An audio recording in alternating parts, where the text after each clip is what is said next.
আসসালামু আলাইকুম দর্শক শ্রোতা, সবাইকে কোরবানি ঈদের শুভেচ্ছা। এই ঈদে আমরা অনেকেই কোরবানি দিচ্ছি এবং কোরবানি দেওয়ার পরে কোরবানির মাংস আমরা অনেকেই খাবো। তো আজকে মূলত আমি কথা বলবো এই মাংস খাওয়ার ক্ষেত্রে আমরা কারা কারা বা কোন কোন রোগীরা একটু সতর্কতা অবলম্বন করব। প্রথমত, যাদের গাউটের সমস্যা আছে, গাউটের সমস্যার কারণে আমাদের বিভিন্ন জয়েন্টে ব্যথা হয়।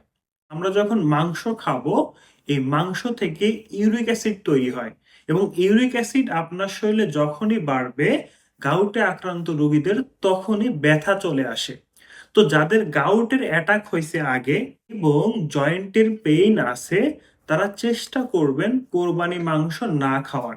এখন যদি আপনি সহ্য করতে না পারেন এবং মাংস খান, আপনার জয়েন্টের ব্যথা আসবে, সেক্ষেত্রে ব্যথার ট্রিটমেন্ট আপনাকে নিতে হতে পারে।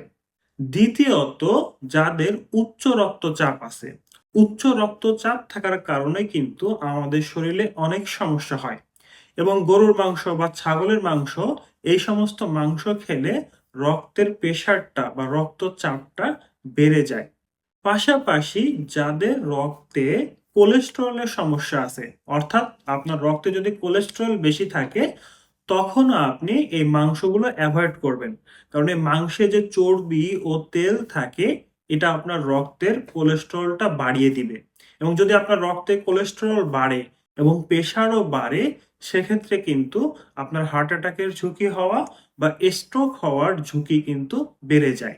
তৃতীয়ত, যারা মাংস খেলে ঠিকমতো হজম করতে পারেন না, যেমন অনেকের আইবিএস এর সমস্যা থাকে, অনেকের পেটে আলসার থাকে, যার কারণে তারা গ্যাসের ওষুধ খায়। গ্যাসের ওষুধ খেলে আমাদের পেটের অ্যাসিডটা কমে যায়।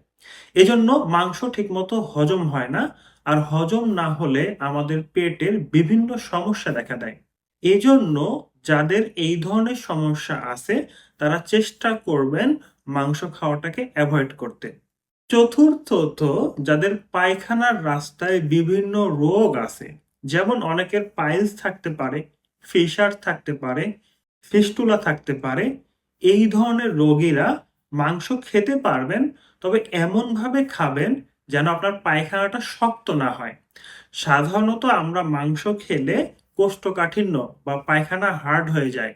তো যখন আপনার পায়খানা হার্ড হয়ে যাবে, তখন কিন্তু যে পাইলস গুলো আছে বা ফিশার গুলো আছে, এগুলো বেড়ে যাবে বা এগুলোর যে লক্ষণ বা কষ্ট, এগুলো কিন্তু আপনাকে ভুগতে হবে।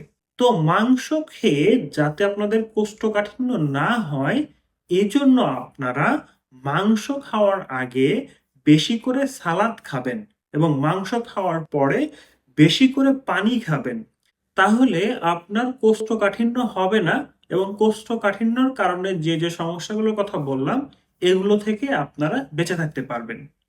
তো এরকম স্বাস্থ্য বিষয়ক গুরুত্বপূর্ণ কথা জানতে আমাদের সাথেই থাকুন। আমাদের পেজটি ফলো করুন, ইউটিউবে সাবস্ক্রাইব করুন এবং আপনাদের যদি কোনো কিছু জানার থাকে, আমাদেরকে কমেন্ট করে জানান এবং আমাকে দেখাইতে চাইলে স্ক্রিনে যে নাম্বারটি আছে, এই নাম্বারে যোগাযোগ করে অ্যাপয়েন্টমেন্ট নিতে পারবেন।